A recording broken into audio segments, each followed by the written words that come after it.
sleek black sedan was pulled over in the middle of a Lexington street. And the reason? Simply because the driver was a black woman named Jasmine Crockett. Within 3 minutes, she was searched, pulled from the car, and a suspicious bag of white powder was suddenly discovered beneath her seat. What Lieutenant Frank Wallace didn't realize was this: the woman he was attempting to frame was anything but ordinary. And when the truth finally surfaced, the question wouldn't just be who gets exposed, but who will have the courage to speak out. Stay with us. This story is worth every second. Lexington, Kentucky. Bathed in the golden hue of sunset, the upscale neighborhood appeared peaceful, almost too peaceful. Manicured lawns, polished fences, windows sealed tight like secrets. A patrol cruiser sat parked beneath a fading sycamore tree. Inside, Lieutenant Frank Wallace kept a close watch on the road. After 20 years on the force, all he saw now were threats. His jaw clenched, fingers tapped the steering wheel. Beside him, Rookie Officer Daniel stayed quiet, his eyes darting between his notes and the world outside, unsure which one made less sense. The air inside the cruiser was heavy with tension, thick with unspoken intent. Frank wasn't out to maintain order. He was out for something else. That's when she appeared, silent, poised, and already judged. The black Mercedes S-Class glided around the bend like a shadow sliding through smoke. Its paint shimmered under the fading sun like polished obsidian. It was the kind of car that didn't belong to just anyone. Each curve spoke of wealth, precision, and power. But what really drew Frank Wallace's attention wasn't the car. It was the woman driving it. She was black, mid-40s, dressed in a tailored navy blue suit, perfectly fitted. Her hair was pulled into a sleek bun, her face framed by sharp cheekbones and a composed, unreadable expression. She didn't glance toward the patrol car. She didn't flinch. She just drove calm and steady. She wasn't being arrogant. She was confident. And for someone like Frank, confidence worn by a woman like her wasn't a coincidence. It was a provocation. His voice dropped, bitter, edged with something rusted and old. "Car like that," he muttered, eyes locked on the sedan. "Woman like her, it never adds up. Trust me." This wasn't suspicion. It was a sentence already delivered. "Probably borrowed, maybe stolen," he said under his breath. Not just profiling, this was venom honed over time. Daniel turned slightly, eyeing Frank with unease. "She hasn't broken any laws, Lieutenant," he said, voice cautious but firm. "So what?" Frank snapped. "She's trying too hard to look innocent. That's always a red flag." Daniel looked away, a chill creeping over his skin. The woman hadn't done a single thing wrong. But Frank didn't see a citizen. He saw a target, wrapped in elegance. And to him, that was reason enough. With no crime, no warning, and no words, Frank flipped on the lights. No siren, just red and blue pulses flashing silently in Jasmine's rearview mirror, like a warning flare. It wasn't a stop made for safety. It was made to provoke. Jasmine Crockett noticed the flashing lights and responded like someone who had done this before. "No panic. No sudden moves." She gently eased to the curb, turned on her signal, and brought the vehicle to a flawless stop by the sidewalk. Her hands remained at 10 and 2. Every movement was smooth, practiced. Not for safety, for survival. Inside the cruiser, Daniel frowned. "She didn't do anything," he murmured, mostly to himself. Frank let out a dry, humorless chuckle. "They never do, until they do." He threw the vehicle into park and stepped out, already moving like he owned the outcome. Daniel hesitated, then followed, dread crawling up his spine like static. As they approached, Jasmine rolled down her window halfway. Her posture was straight. There was no fear in her eyes, just a calm so deliberate it felt rehearsed. "Good evening, officer," she said evenly. "Is there a reason I was pulled over?" Her voice was soft but laced with steel, quiet resistance embedded in every word. Frank didn't answer. He stared for a moment too long before barking, "License and registration." Jasmine nodded, saying nothing. She reached slowly and deliberately for the glove box. Her movements were methodical, visible, and precise, like a surgeon's. She handed over her license, registration, and insurance, all current and neatly arranged. Daniel took mental note. No violations, no impairment, no cause. Still, the air between them thickened. Frank flipped through the documents with exaggerated scrutiny, eyebrows raised, lips curled. "Nice car," he said flatly. "You rent it, or someone lend it to you?" Jasmine blinked, holding his gaze. "It's mine," she replied coolly. "I bought it last year." Frank scoffed. "You live around here?" Jasmine paused, not from guilt, but because she knew exactly where this was going. "I don't see how that's relevant, officer," she said, voice tight. Frank leaned in, his face inches from hers, shadows falling into the car like a curtain. "I'll decide what's relevant. Answer the question." Behind him, Daniel shifted uncomfortably. Cars passed. Pedestrians glanced. But no one stopped. No one spoke. Then the mood shifted. Subtle tension cracked into confrontation. Frank's voice turned harsher. Now loud, commanding, stripped of pretense. "Step out of the vehicle," he barked. This wasn't a request. It wasn't even an order. It was domination, no explanation, no justification. Jasmine blinked once, then steadied herself. Her gaze remained fixed. "Officer," she said, voice unwavering, "I've complied with everything. I've broken no laws. Am I under arrest?" Her words were calm, but laced with something else. Not fear, defiance, the kind earned from years of knowing how quickly compliance could be twisted. Frank didn't respond. Instead, he moved closer, casting a shadow across her lap. His hand grazed the grip of his weapon, not drawn but visible. A threat without words. Jasmine saw it, let her eyes rest on it, then looked back at him, slowly, deliberately, unblinking. "I'm not resisting," she said firmly, "but I won't be treated like a suspect without cause." Daniel shifted uncomfortably behind them, tension buzzing in his chest like a live wire about to snap. With a weary sigh, Jasmine reached across her torso, unfastened her seatbelt, and pushed open the car door. Her movements were deliberate, precise, the motions of someone who understood that even a single sudden gesture could be twisted into justification for violence.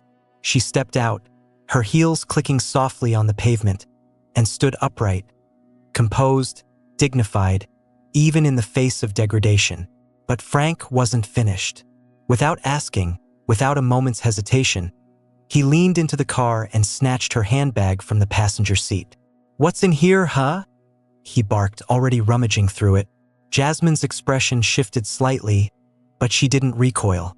"You do not have my permission to search my personal belongings," she stated, her voice low and razor-sharp. "That's a violation of my constitutional rights." Frank didn't reply. He yanked the flap open and aggressively dumped everything onto the hood of her vehicle. Her phone bounced once, then landed screen down. A slim notepad slid across the metal and nearly toppled to the ground. A gold pen, a lipstick tube, and a leather wallet scattered like debris after a collision. Daniel stood motionless, watching it unfold like a slow-motion wreck. None of it was standard. None of it was legal. But the worst part wasn't the silence, it was how normal Frank made it look. How seamlessly he twisted a traffic stop into a public spectacle. Jasmine, still composed, stepped forward and began calmly collecting her things. "There is nothing suspicious here. There never was," she said, each word sharp, deliberate, like testimony under oath. But Frank stepped in again, looming over her. His voice dropped into a harsh whisper. "People like you always have something to hide," he sneered. This wasn't policing. This was personal. Power weaponized. And Jasmine, standing tall in the middle of that street, understood exactly what she was confronting. Not just one man, but an entire system that enabled him to believe she didn't belong. Just when it seemed the ordeal might be winding down, Frank crossed a line that couldn't be undone. Jasmine's hand still held the small leather notepad as Frank turned away and walked toward the open driver's side door. His steps weren't hurried, but they weren't casual either. They had the calculated rhythm of someone who'd done this before, unquestioned. Daniel noticed it instantly. the unnatural stillness in Frank's shoulders, the tight motion of his right arm as it slipped inside his jacket. Daniel's training had taught him to watch for the little things, the gestures that betray intention when words fall short. And this was wrong. Too exact. Too staged. Frank's hand emerged holding a small, semi-transparent plastic bag, sealed tight, folded carefully, controlled. Daniel's eyes locked on it. It hadn't come from Jasmine. It wasn't in her purse. It wasn't on the seat, the ground, or the hood. Frank had it on him. And now, like a magician preparing his final illusion, Frank leaned into the car with a slight dip of the shoulder. He was gone for just a moment. When he stood upright again, the bag was gone. Daniel's heart didn't race, it halted. Time didn't blur. It froze, as if the whole street held its breath. Frank brushed off his vest like nothing had happened. His expression shifted to one of performative surprise. Well, he said slowly, his tone theatrical, like a man revealing the climax of a trick. Looks like we've got ourselves a little problem. His voice was dripping with false concern, but Daniel heard the performance behind it. A script Frank had rehearsed many times. Frank leaned into the car again, this time making a show of it. "What do we have here?" he called out, louder now for effect. Then he reemerged holding the plastic bag like it had magically appeared, pinched delicately between two fingers. The contents were unmistakable. White powder, neatly packed, the kind that headlines used to destroy lives. Daniel's stomach turned. He felt a wave of nausea, but his body wouldn't move. Around them, the sidewalk had subtly changed. Phones were out. People were watching. Whispers rippled through the crowd, low, uncertain. Jasmine stood still, spine straight, eyes locked on Frank. But she wasn't shocked. She wasn't even surprised. She was weary.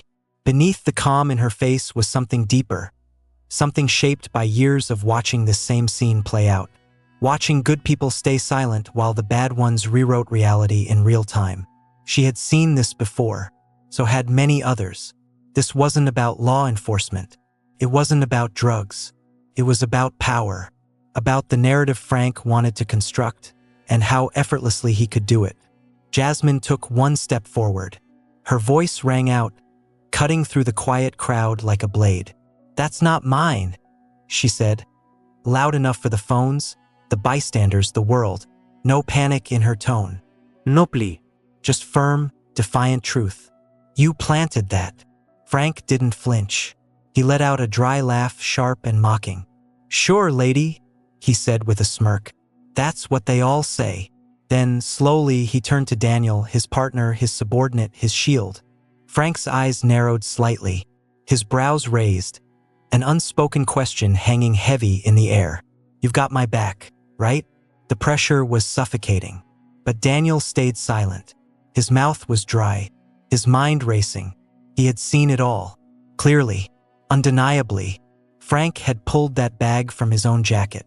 It didn't matter what the crowd thought. Didn't matter what Jasmine said. Daniel knew the truth. And now he stood at a crossroads, one choice that would define not just this moment, but the rest of his life. Speak up and risk everything, or stay silent, and become part of the lie that would destroy an innocent woman. The atmosphere felt heavy. The light continued to flash. Frank turned back to the crowd, raising the bag higher. "Under the seat," he said confidently, clear as day. Another one who thought she was above it all. His words struck like a judge's gavel. But Daniel knew it was a fabrication. Wearing his uniform, his hands curled into fists at his sides, his body locked in place, caught between truth and fear. Then Jasmine looked at him. She didn't raise her voice or step toward him, but her gaze held him with quiet intensity, as if it could anchor him to the asphalt. She didn't blink. She simply stared into him, through him. Her voice dropped to a level only he could hear. "You saw it." It wasn't a question. It was a truth that couldn't be unheard. Her gaze didn't waver. Her jaw clenched, but her tone remained calm, deliberate. "And now you have to choose. Will you let this happen? Will you stay silent?" She didn't beg. She didn't plead for fairness. She simply held him responsible. And that cut deeper because she understood exactly what this was. She knew how it might end, but she wasn't about to carry the weight of his silence. Daniel felt his chest tighten, the pressure building like a dam on the verge of collapse. His training, his loyalty, his fear, his future, they all collided at once. Still, Jasmine hadn't stepped back. She stood her ground with dignity. Even after being humiliated, accused, and framed, she held more composure than the man who had orchestrated it all. Daniel looked at Frank, still performing for the crowd, still pretending he'd made a discovery, still spinning the lie.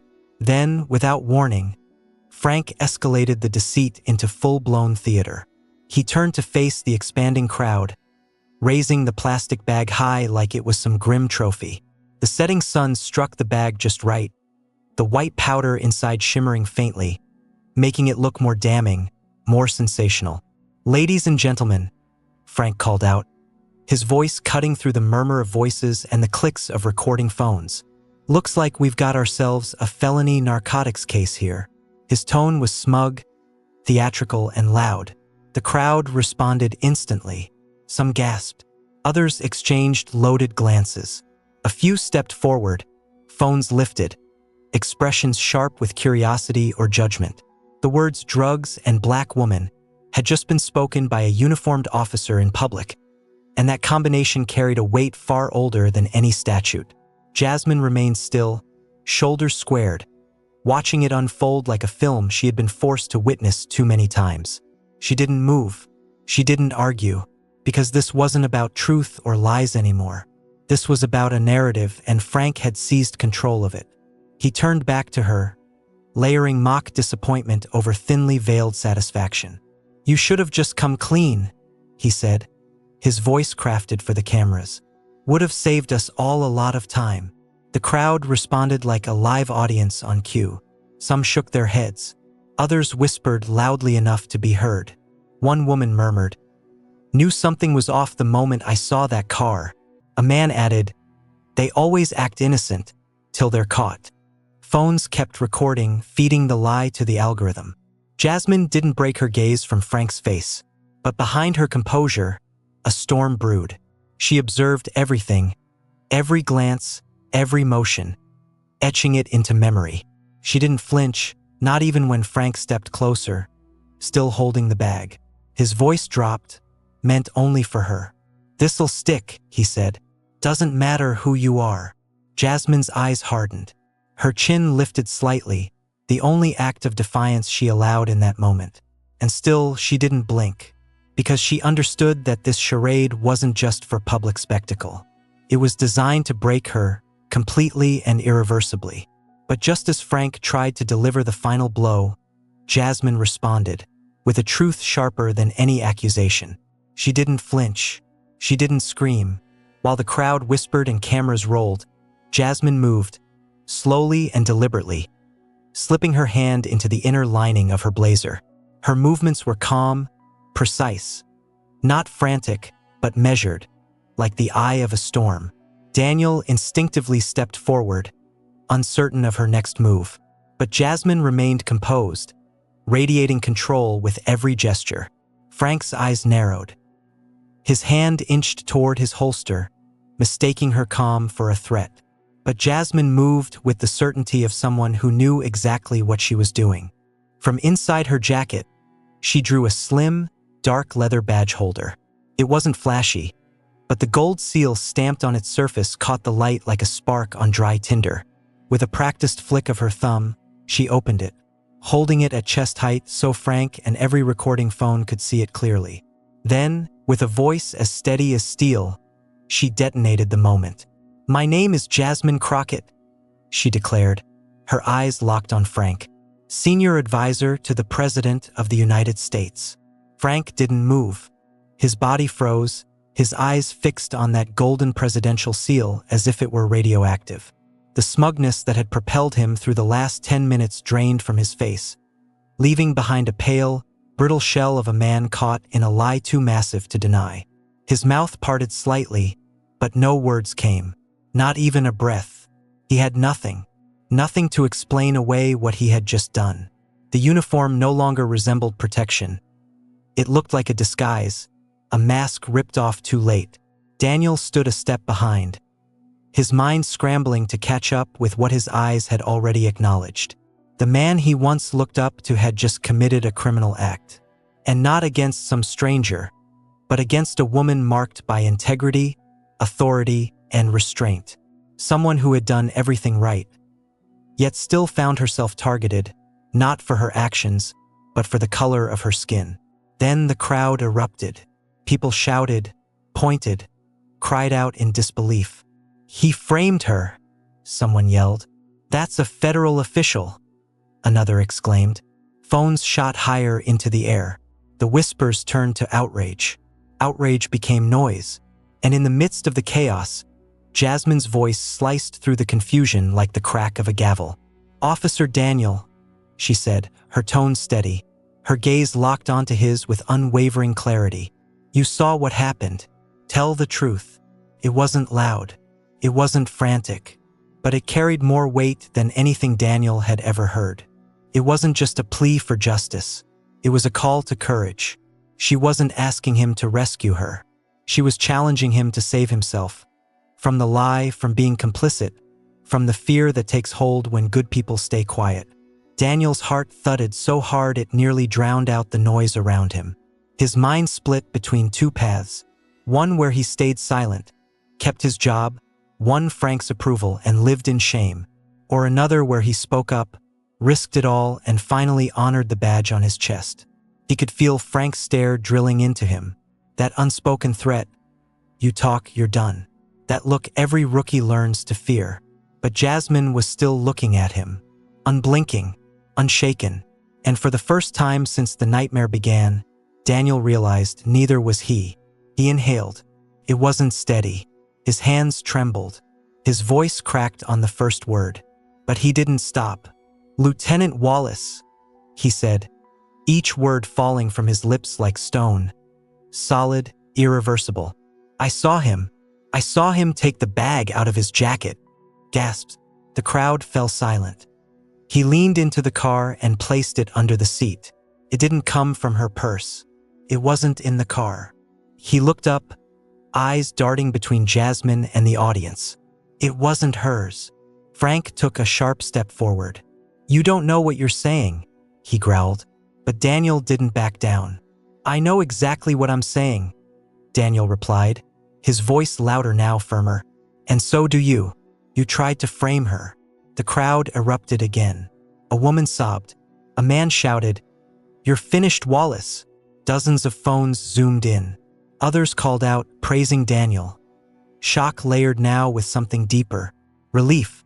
Relief that someone had finally said what needed to be said. Frank's face twisted with fury, but his posture wavered. He looked at Daniel, as if stunned by what he perceived as betrayal. But it wasn't betrayal. It was integrity, the refusal to look away any longer. Jasmine's expression softened, not in gratitude, but with solemn recognition. She gave a single nod, slow, deliberate. She had always known this moment would come. She just didn't know who would be brave enough to rise to it. And Daniel, he had never been more afraid or more liberated. Because the worst part wasn't what Frank had done. It was how close he had come to letting it slide. But not anymore. Not now. Not in front of her. Not before the crowd. And not before himself. And as Daniel's voice rang through the stillness, the last barrier of denial shattered. The truth was no longer whispered. It was thunder, reverberating in the crowd's eyes and vibrating through every phone held high. Jasmine stood tall, unaffected by the chaos around her.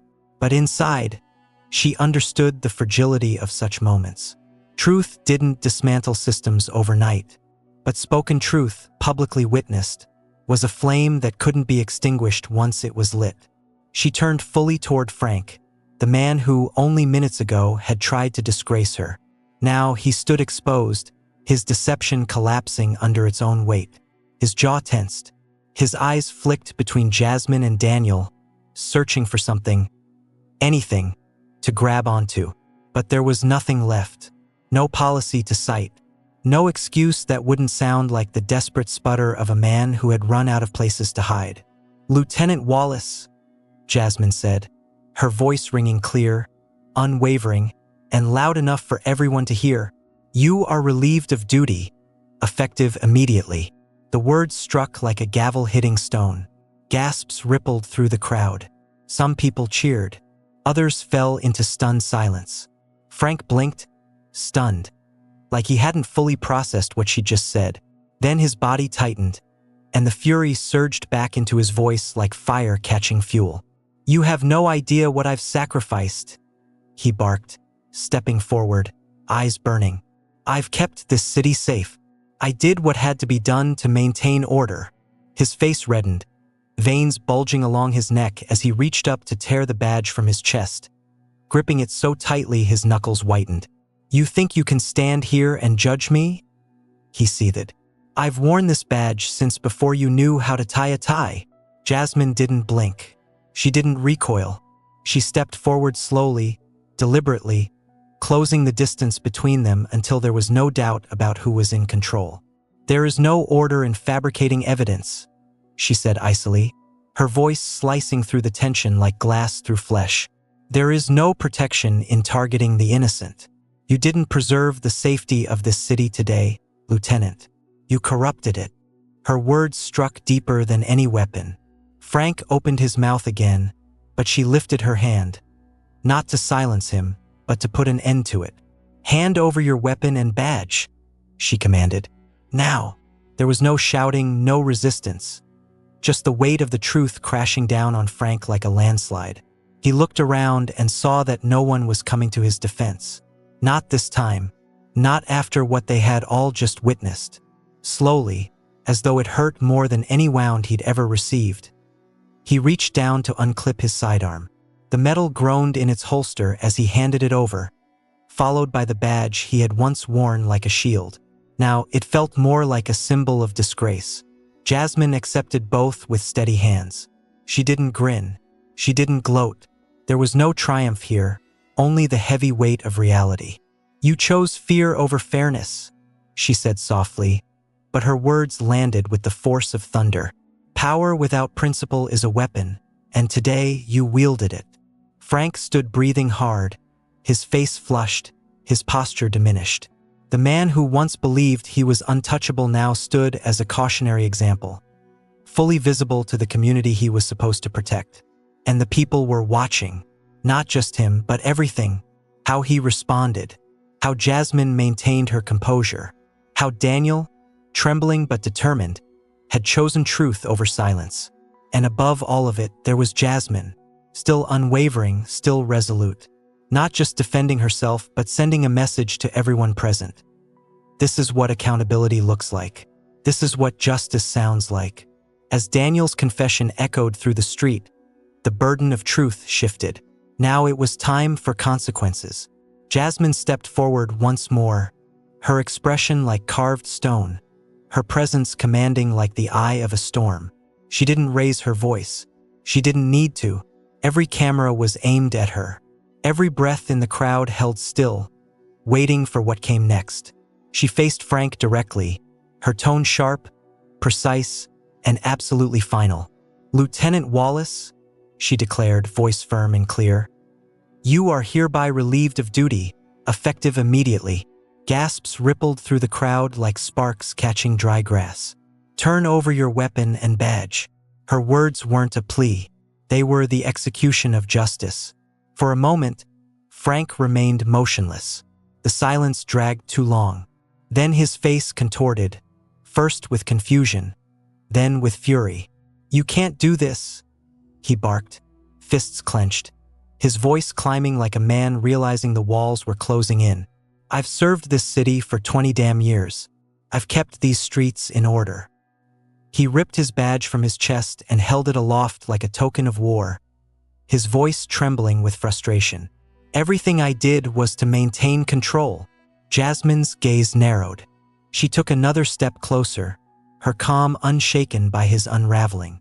"There is no order," she said, her voice like chilled steel, "when it's built on lies and bias." The crowd murmured, some stunned, others quietly cheering. Frank's shoulders tensed as if he were preparing to retaliate. but there was nothing left to fight for. You didn't protect anyone today, Jasmine went on. You tried to ruin a life, and you did it with a grin. That's not service. That's the abuse of power. Her words weren't just for Frank. They were for every officer nearby, for every phone recording, for every citizen who had ever wondered if speaking out would matter. And in that moment, it did. As Frank finally stepped back, disarmed, disgraced, and dismissed, the crowd stood in stunned silence, trying to comprehend what they had just witnessed. The flashing lights of arriving patrol cars bounced off windows and windshields, but no siren could compete with the magnitude of this moment. Jasmine Crockett stood at the center of it all, her composure intact, her voice indispensable.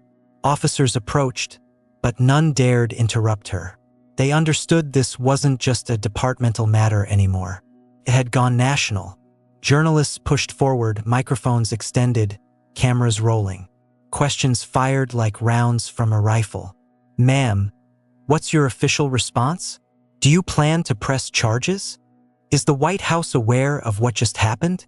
Jasmine inhaled, then stepped toward one of the microphones, brushing a lock of hair from her face with the same hand that had held her badge just minutes earlier. Her voice, when it came, was not cold, not defensive. It was human, grounded, composed, but beneath it, there was still fire. "Today," she began, "I did not act in my capacity as senior advisor to the President of the United States." Her eyes scanned the crowd, the lights from the cameras glinting in her pupils like sparks. "Today, I acted as a private citizen, a woman, a Black American, a person who wanted nothing more than to be treated equally under the law." Gasps and murmurs moved through the crowd, not from shock, but from recognition. Her words weren't just truth. They were a mirror, reflecting the unheard voices of many. She continued, her tone steady. "I wasn't speeding. I didn't run a red light. I followed instructions. I showed my hands. I answered every question. And still I was stopped, humiliated, falsely accused because of how I look, not because of what I did. That," she said, her voice firm, "should terrify every American who believes in justice." Behind her, Officer Daniel stood quietly, but this time his silence carried meaning, not fear. His eyes, once clouded with uncertainty, now held clarity. There was something in the way he looked at Jasmine, like he was finally seeing the badge not just as a job, but as a responsibility. He had worn the uniform. Now he understood what it meant to truly uphold it. Jasmine turned slightly toward him, giving a subtle but meaningful nod. Then, she faced the press again, this time speaking from a place deeper than any title could reach. From experience, from truth. "Today," she said, "a police officer tried to plant evidence on me. He misused his badge, his authority, and the trust placed in him by this nation. And if there hadn't been cameras, if there had been no witnesses, if there hadn't been one brave officer willing to speak the truth, I might have become just another forgotten headline." She paused. The crowd went completely still. Even the wind seemed to quiet, as if listening. "But this didn't happen behind closed doors," she said. "It happened on tape, in daylight, in public. So now we have a decision to make. Will we turn away, or will we confront it and fix it?" The silence broke, shattered by applause. Not the hesitant kind, but the kind born from recognition, from justice, from hope. The applause was thunderous, raw, deserved. Some in the crowd wiped away tears. Others raised their fists. Many just clapped until their palms were sore. They weren't simply applauding a speech. They were honoring bravery, truth, and the rare sight of someone who stood their ground and didn't waver. Daniel felt the tight knot in his chest begin to ease. His hands relaxed, his heartbeat slowed. For months, he'd walked the fine line between the ideals taught at the academy and the brutal truths of the street. But today, he'd crossed that line into integrity. He glanced down at the badge pinned to his chest. For the first time, it didn't feel like something on loan. It felt earned. As Jasmine stepped back from the microphones, a young reporter near the front turned urgently to the camera. "Breaking now in Lexington, Kentucky. she announced, her voice thick with emotion. A senior White House official has just been exonerated of fabricated drug charges after a rookie officer exposed a colleague for planting false evidence. The story was already going viral, with civil rights organizations calling for immediate prosecution and reforms. The footage began to circulate across platforms in real time. Clips of Jasmine's speech were shared, reposted, subtitled, and remixed. Her expression, calm, composed, commanding, filled screens across the nation. But this wasn't just about her. It was about the countless people who saw their own experiences reflected in her. The parents, children, veterans, and professionals who had been stopped, questioned, or profiled for no reason other than how they looked. Within an hour, hashtags flooded social media. Hashtag I stand with Jasmine, hashtag justice in Lexington, hashtag badge in truth. At the corner of the sidewalk, a young girl clutched her phone to her chest and whispered to her mom, "She's like a superhero." Her mother, eyes still brimming with emotion, shook her head softly. "No," she said, "she's something harder. She's real." And Jasmine? She didn't revel in the moment. She didn't strike a pose. Instead, she turned to Daniel and placed a steady hand on his shoulder. "You did the right thing," she said. "That's where change starts. One truth at a time." He nodded, eyes misty but clear. "I almost didn't. But you did," she replied. "And that's what matters." They stood side by side, not as a hero and witness, not as superior and subordinate, but as equals facing a broken system, refusing to be broken by it. And somewhere, beneath the very streets of Lexington, something new had taken root. Not because authority had spoken, but because power had been challenged by truth, by bravery, and by a refusal to stay silent. As Jasmine and Daniel faded into the backdrop of sirens and applause, the ripple they had set in motion became a tidal wave. It all began with a single clip, 30 seconds of cell phone footage, uploaded by a bystander named Alicia Vega. No captions, no filters, just raw, uncut reality. Jasmine Crockett, standing tall, voice steady, revealing her identity to a stunned crowd. Within minutes, the video had over 1 million views. By the end of the hour, it was trending nationwide. But that was just the beginning. Footage from 5, 10, 20 different angles began to emerge, each offering a new perspective on the confrontation. Daniel's trembling confession, Frank's denial, Jasmine's unforgettable words. "I'm not here as an advisor. I'm here as a citizen." It wasn't just a quote. It was a declaration, etched in collective memory. Local news broke into regular programming. Lexington's WKYT hosted an emergency panel of legal experts analyzing potential charges against Frank Wallace. By 8 p.m. Eastern, national media had descended part watchdog, part swarm. CNN dubbed it one of the most blatant and public exposures of police misconduct in recent history. MSNBC called it a moment of moral clarity. Social media exploded.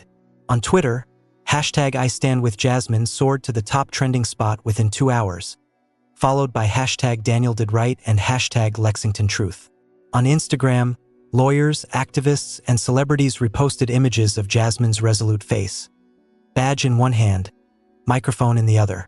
Millions were inspired, not just by what she endured, but by how she responded, like a lighthouse standing firm in a storm designed to swallow her whole. TikTok amplified the moment further. Creators narrated the events, explained the legal context, built timelines, reenacted scenes, praised Daniel's bravery and Jasmine's poise. One creator called it the moment that cracked the silence.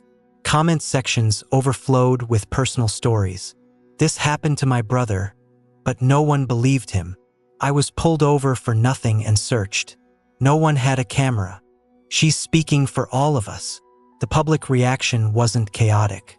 It was focused, fierce, and driven by clarity. People weren't just asking for awareness anymore. They were demanding justice. Back in D.C., the White House could no longer remain quiet. Just after 9:15 p.m., the official White House press pool received an internal memo marked priority. By 9:42, reporters filled the Brady Press briefing room. Cameras flashed. A hush fell over the space as the press secretary approached the podium, papers in hand, her expression carefully composed. She looked out across the room, then began. "Good evening. Tonight, the president has been fully briefed on the incident involving senior advisor Jasmine Crockett and the Lexington Police Department." She paused, allowing the weight of the words to land.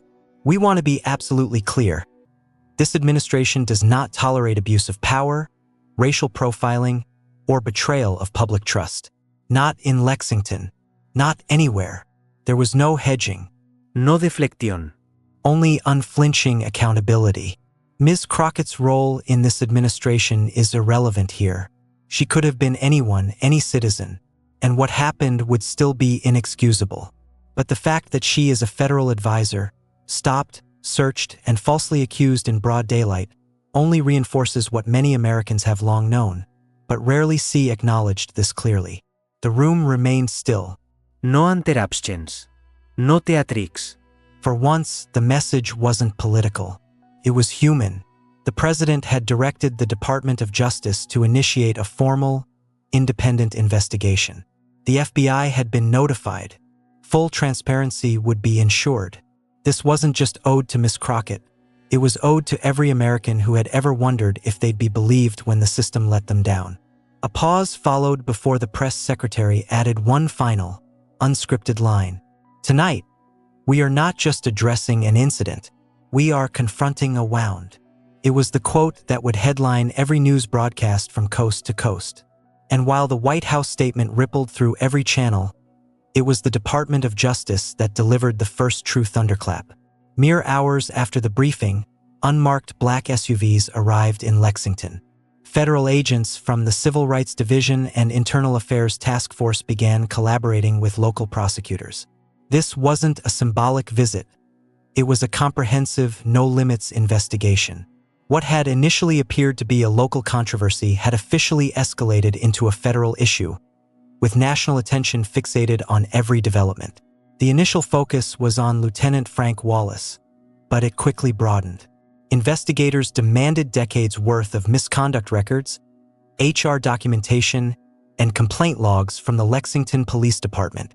What they uncovered was devastating. Over the past decade, more than 24 complaints had been lodged against Wallace.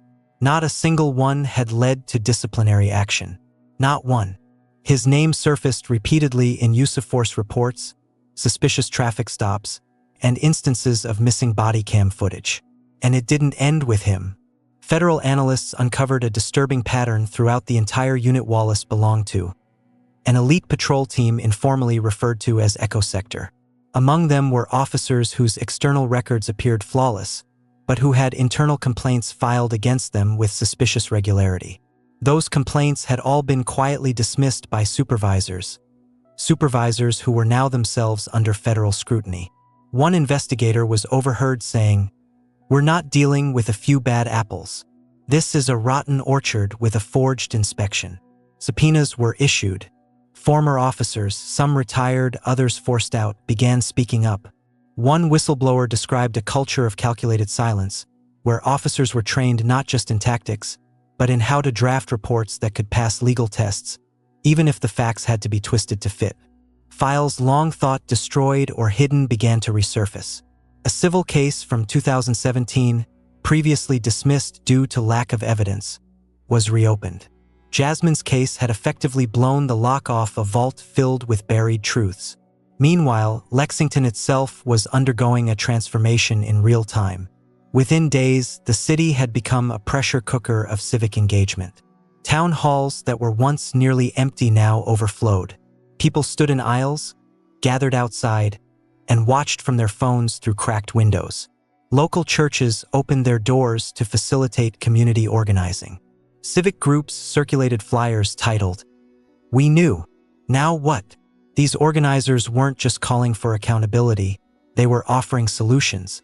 They weren't burning the system down, they were redesigning it from the ground up. State senators and city council members who had once tread carefully around the issue of police reform now took the stage to openly support independent oversight boards, mandatory body cam policies, and civilian review panels. A retired judge called for a complete forensic audit of the Lexington PD's last 15 years. A group of local educators created a program to teach students their rights during police interactions, funded entirely by grassroots donations. Beneath every podium, every chant, every press release, one truth remained. This movement only began because one woman refused to stay silent. And at the center of it all, Jasmine Crockett didn't shy away from the fire. In the days that followed the incident, officials in Washington urged her to return. Her legal team recommended rest. Her inner circle raised safety concerns and even proposed temporary relocation until things settled. But Jasmine stood firm. She appeared in front of the Lexington City Courthouse, wearing the same navy blue suit she had worn during the encounter, and addressed the crowd again. "I've been offered a plane ticket and a safe recovery period," she said, her voice steady, projected through a single handheld microphone. "But I don't need time off. I need this city to know I'm not leaving." She paused. The crowd grew silent. Cameras zoomed in. You can't rebuild trust from a distance. You rebuild it where it broke. You show up. You listen. You stand in the rubble with the people who were expected to just live in it. "I didn't come to Lexington to survive a scandal. I came to stay until it's better." The applause that followed wasn't just loud. It was transformative. It wasn't mere support anymore. It was solidarity. That same day, Jasmine met privately with the acting police chief. What had been scheduled as a 20-minute courtesy meeting extended to nearly 2 hours. Reports later confirmed that she had requested direct access to training materials, internal disciplinary records, and oversight frameworks. One source said she opened the meeting by stating, "I'm not here to humiliate you. I'm here to repair what's been neglected." Jasmine didn't stop. No muuterkad. No media entourage, just quiet, persistent determination. She visited schools. She sat in community centers with grieving parents who had lost their children to systemic silence. She attended roll calls at precincts where young officers avoided eye contact. Unsure whether they should salute her or fear her, she gave them space to process. "I'm not anti-police," she told one room full of cadets, "but I am anti-corruption. And if that offends you, check your reflection, not your badge." Across the nation, eyes were glued, not only to the investigation itself but to the way she responded. Jasmine didn't erupt in anger. She didn't exploit the situation or twist it into a political tool. Instead, she transformed it into something far more threatening to broken institutions. Accountability complete with a name and a voice. In her calm defiance, she accomplished something no federal mandate could enforce, no speechwriter could script. She made justice feel tangible again, one precinct, one truth, one city at a time. And as Frank finally stepped aside, disarmed, disgraced, and dismissed, the crowd stood frozen in stunned quiet, trying to process the gravity of what they had just witnessed. The red and blue lights of newly deployed squad cars bounced off windows and windshields, yet not even the loudest siren could mute the weight of the moment. At the center of it all stood Jasmine Crockett, composed, unwavering, and necessary. Officers arrived at the scene, but none interrupted. They understood instinctively. This wasn't merely about policing anymore. It had become a matter of national significance. Reporters surged forward, arms extended, microphones aimed like arrows. Cameras rolled. Questions shot out rapid fire. "Ma'am, what's your official statement? Will you press charges? Is the White House aware?" Jasmine inhaled slowly and stepped toward the cluster of microphones. She brushed a strand of hair away from her face, the same hand that had held her ID moments earlier. Her voice, when it came, wasn't icy or combative. It was human, grounded, steady, and yet there was steel laced through it. "Today," she began, "I did not speak as a senior advisor to the President of the United States." Her eyes swept over the crowd. Camera flashes caught in her pupils like flickers of flame. "Today, I stood here as a private citizen, a woman, a Black American, a person who asked for nothing more than to be treated lawfully." Gasps and murmurs echoed, not out of surprise, but recognition. Her words weren't just factual. They struck a chord that resonated across the silent masses. I wasn't speeding. I didn't run a red light. I complied. I kept my hands visible. I answered every question. And still, she paused. I was stopped. I was humiliated. I was accused. Not because of what I did, but because of how I look. That statement hit like a hammer. A quiet terror passed over the crowd, an acknowledgement of a shared, buried fear. Behind her, Daniel Tr. stood motionless, but his silence now carried conviction, not uncertainty. His eyes, once shadowed with hesitation, now shone with clarity. He watched Jasmine not as a superior or a spectacle, but as someone revealing the real meaning behind the badge. He had worn it. Now, he finally understood what it meant to deserve it. Jasmine turned slightly and gave him a brief but powerful nod. Then she faced the cameras again, her voice now drawn from something deeper. Not rank, but lived truth. Today, a police officer attempted to plant evidence on me, she said. He abused his authority, his badge, and the public's trust.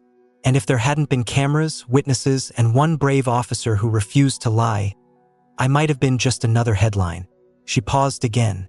Even the breeze seemed to hold its breath. But this didn't occur in the dark. It happened publicly, on tape, documented. So now we all have a decision to make. Will we ignore it, or will we confront it and repair it? The crowd erupted, not with reserved applause, but with a storm of sound. Roaring, unfiltered, deserved. Some wept, others raised fists. Many simply clapped with raw intensity. This wasn't praise for a performance. It was admiration for truth spoken without flinching. Daniel felt something inside him release. His jaw unclenched, his heart steadied. For months he'd walked the narrow space between the ideals taught at the academy and the realities of the job. But today he'd crossed over. He had stepped into integrity. He looked down at the badge on his chest. For the first time, it didn't feel borrowed. Felt earned. As Jasmine stepped away from the mics, a young reporter near the front turned urgently to the camera. Breaking now in Lexington, Kentucky, she began, voice thick with emotion. A senior White House official has been exonerated of false narcotics charges after a junior officer revealed a colleague's attempt to frame her.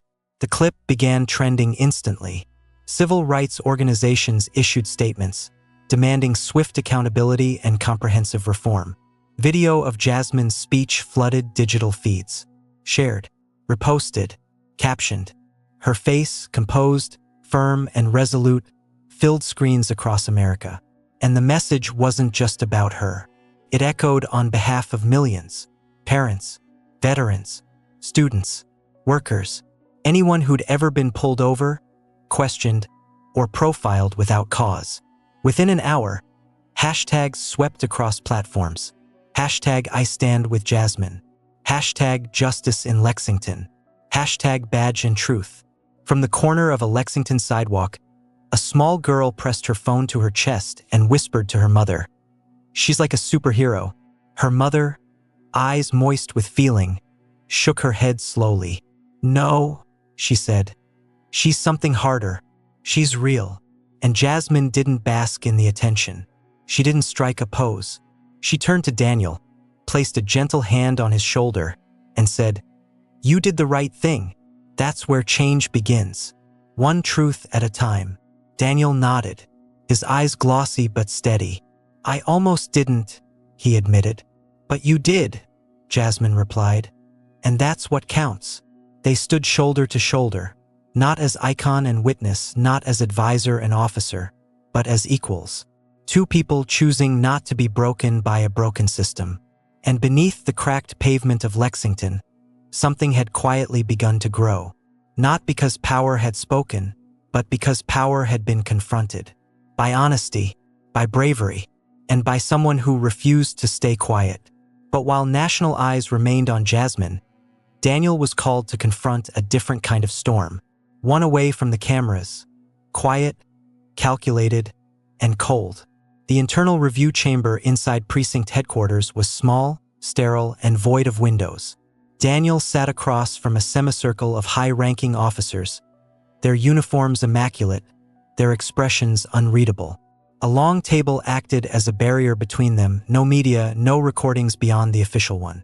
Just Daniel, a sterile room, and the crushing weight of expectation hanging overhead like a low ceiling. One of the captains leaned in, fingers interlocked. "Officer Tran," he began, tone flat, "while your actions may have garnered public support, there's increasing concern regarding your approach." Daniel looked up, uncertain where the conversation was headed. "You circumvented protocol. You brought internal affairs into the public eye. You defied the chain of command. That's not how we manage internal disputes," the captain continued.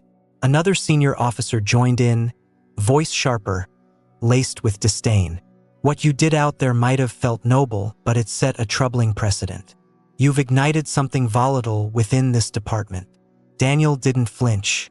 He leaned forward, voice calm and deliberate. "If the department is afraid of a single spark of truth, maybe it needs to burn down before it can be rebuilt." Silence followed, not out of surprise, but because deep down many in the room knew he was right. Still, the tension hung thick in the air. A third officer, an older sergeant nearing retirement, muttered under his breath, "This job used to stand for something." Daniel responded without hesitation, "It still can, but only if we stop protecting the lie." When the meeting ended, no decision was rendered. Just curt nods and brief, dismissive thanks. Daniel walked out knowing he'd been marked, unofficially, for scrutiny. But as he passed through the locker room, something unexpected occurred. A young officer, barely past training, stepped out from behind a row of lockers. "We've seen things too," he said softly. "Things that didn't feel right. We just didn't know it was okay to speak up." Another rookie chimed in, nodding. "You gave us a way to move forward. It wasn't a revolution, not yet. But it was a crack, a fracture, and light was beginning to shine through." Outside, the air was crisp. Daniel paused, gazing up at the sky. He knew the road ahead wouldn't be smooth. There would be pushback, suspicion, maybe even reassignment. But for the first time since pinning the badge to his chest, it didn't feel like something he was borrowing. Felt earned, grounded. In that quiet moment, far from the crowd, he made a silent vow. "This won't be the last truth I speak." And while Daniel found new strength in the aftermath of truth, Jasmine was stepping into her most visible challenge yet. Not as a survivor, but as a reformer. Weeks after the Lexington incident, Jasmine was invited to deliver a speech at the National Forum on Criminal Justice Reform in Washington, D.C. The invitation came not as a political formality, but as recognition of what she had come to represent.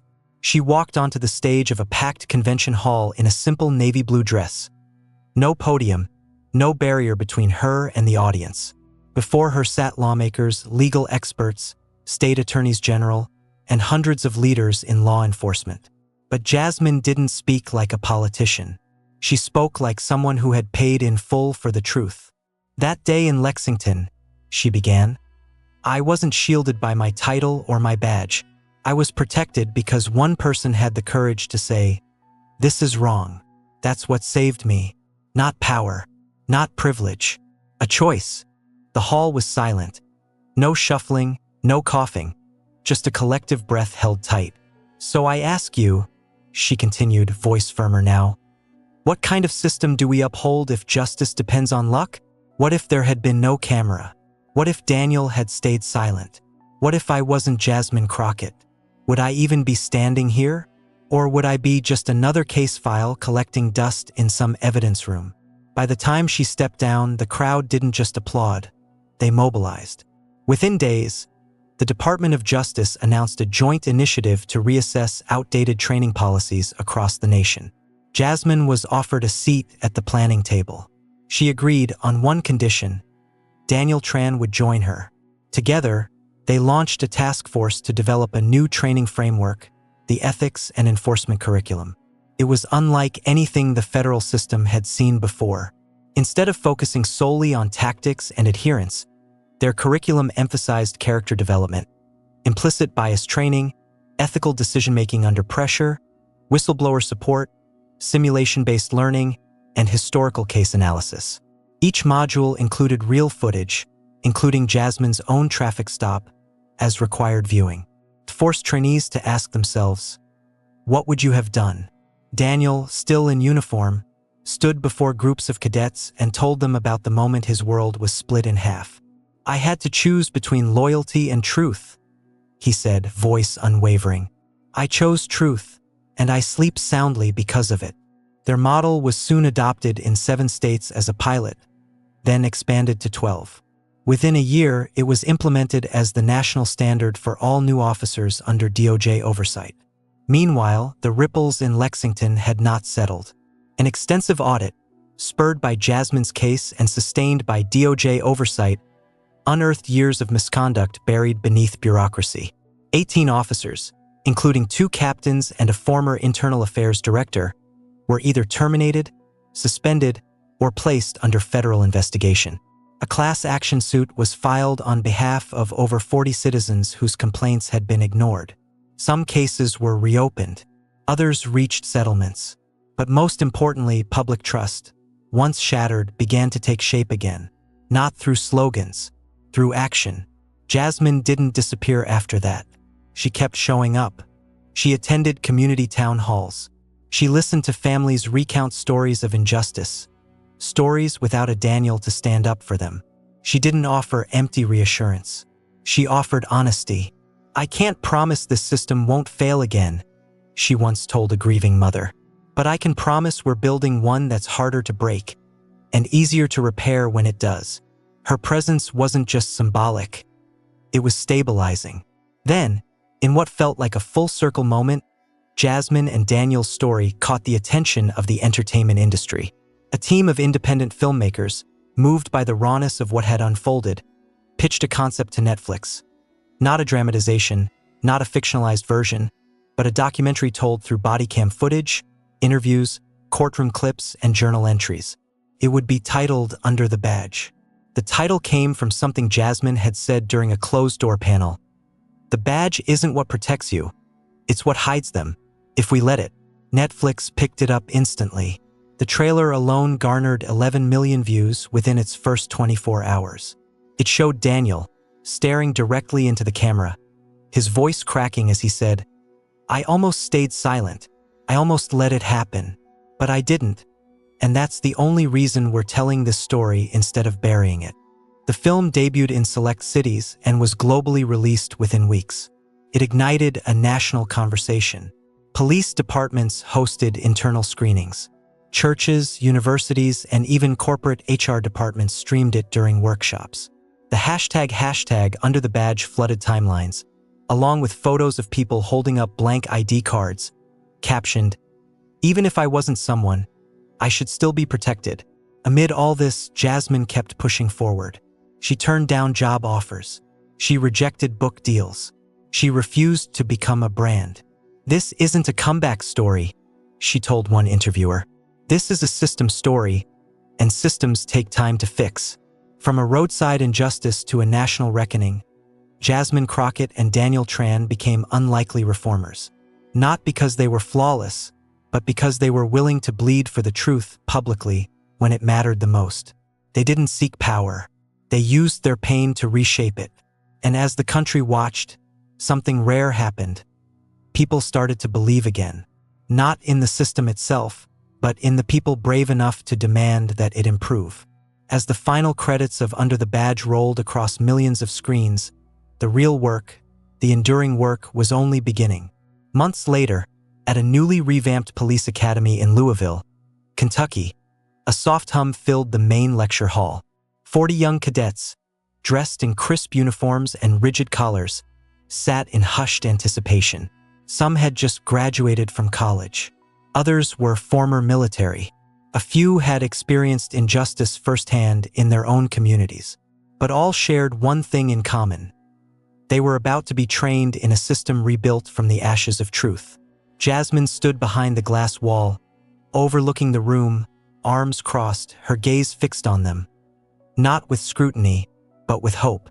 She didn't speak. She didn't need to. Her presence alone carried weight, both a warning and a promise. These cadets didn't just know her name. They knew her story. They had studied it, debated it, and been shaped by it. and now they were a part of the legacy that followed it. Then the classroom door opened. Daniel Tran stepped in, his pace steady, his eyes sharper than ever. Gone was the uncertainty that had once shadowed his every step. He carried a slim binder under his arm, its cover stark white with the bold title, How We Rebuild Trust. He placed it gently on the lectern, looking up. The room grew quiet. "I'm not here to teach you how to follow orders," he said, voice calm but firm. "I'm here to show you what it takes to stand when you're the only one who sees the line being crossed." He glanced toward the glass wall. Jasmine was still there, watching, nodding once. "And if we get this right," Daniel continued, "you won't need a camera to prove you did the right thing. Your actions will speak for themselves." Outside, the sky shifted from gray to gold. Inside the academy, a new chapter quietly began. One written not in silence, but in truth spoken early, boldly, and without regret. Thank you for watching until this moment and for standing with us on this journey for justice. Your support means everything. Like, subscribe, and turn on notifications so you never miss what's next. We'd love to hear your thoughts. Leave a comment below and let us know what moved you most in this story. Together, our voices create a change.